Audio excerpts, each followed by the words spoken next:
Good day to our lecturer and friends. Today our group will be present on Title 1 under topic 5.0, the early contribution of NGOs and missionaries to special education in Malaysia. As semester 1 students, looking at how special education starts help us to realize that our current inclusive system did not appear overnight. It began with the dedication of extraordinary individuals long before the government took charge. Today, we will explore the timeline, the major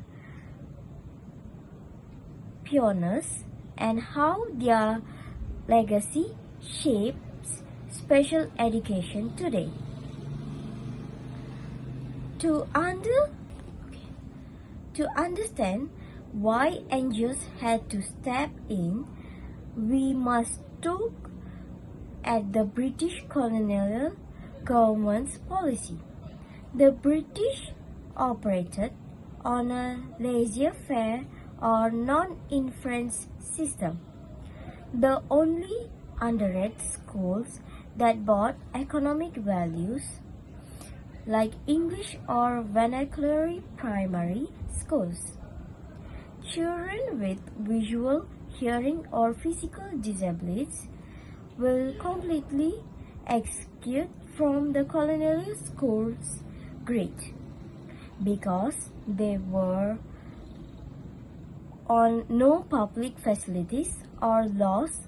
These children were often hidden away by families or isolated from society, receiving no formal education at all. The silence was broken by Christian missionaries who arrived in Malaya. Unlike the British government, which took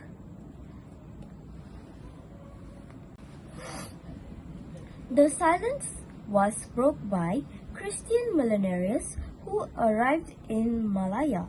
Unlike the British government, which looked at educational economically, these missionaries viewed education as a humanitarian and religious duty. They introduced a charity-based model of education. They believed that every individual, regardless of their physical limitation, deserved to be cared for, loved, and educated. They began setting up small sanctuaries and shelters using church funds and public donations. The absolute pioneer, the absolute pioneer.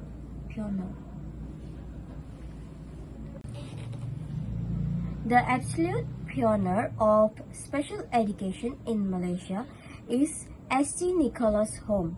It was founded in November 1926 in Malacca by Anglican missionary named Miss Philippa Kelly.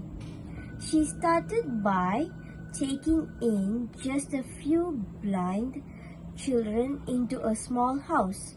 This was the very first institutional attempt to provide shelter and basic care for children with visual impairments in the entire history of Malaya, Pennsylvania. It marked the official birth of special education in our country.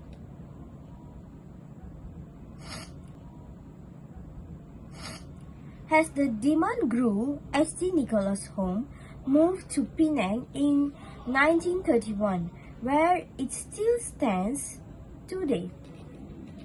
The missionary did not just feed the children. They began teaching them Braille line. This was a massive breakthrough because it provided to the public that blind children could read and write. Furthermore, they provide vocational training like basket weaving, mattress making, and basic music. This training shifts the public perception from view disabled children as a burden to seeing them as capable productivity individuals.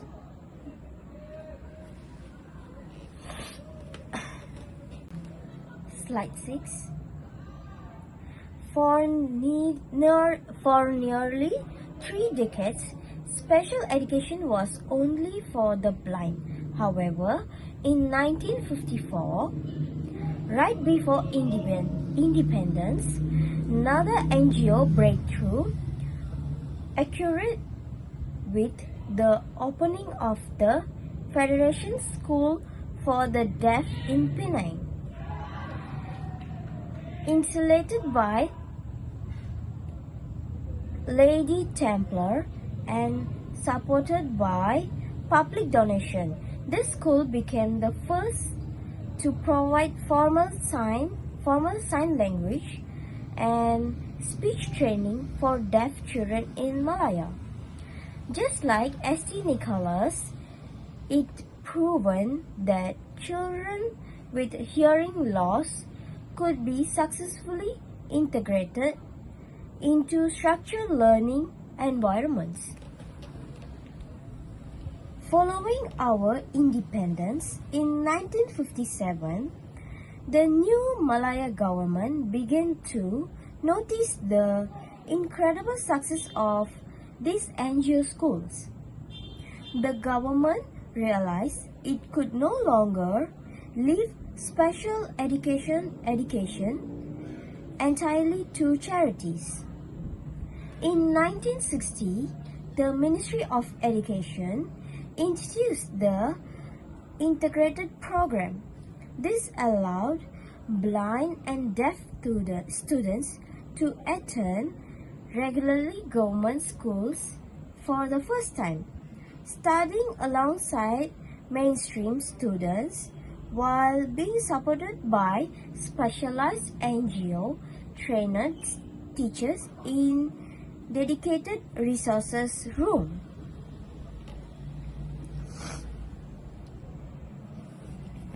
The transaction from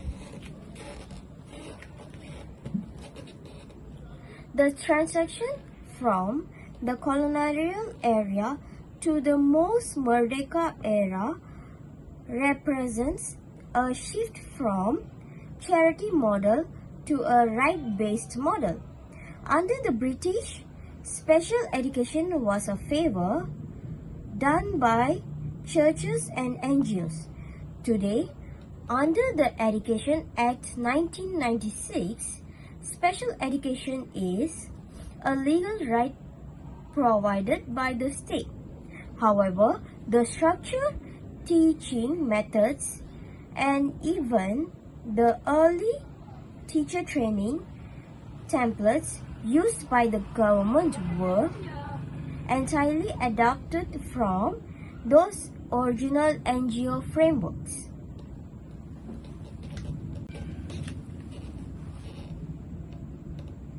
The socio-economic impact of this historical elevation is profound.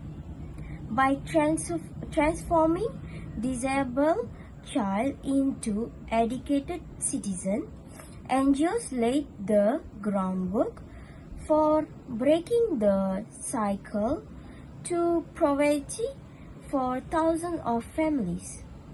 Today, individuals with disabilities in Malaysia can access higher education and enter the workforce, and reality that started with burial and basket weaving classes of the 1930s.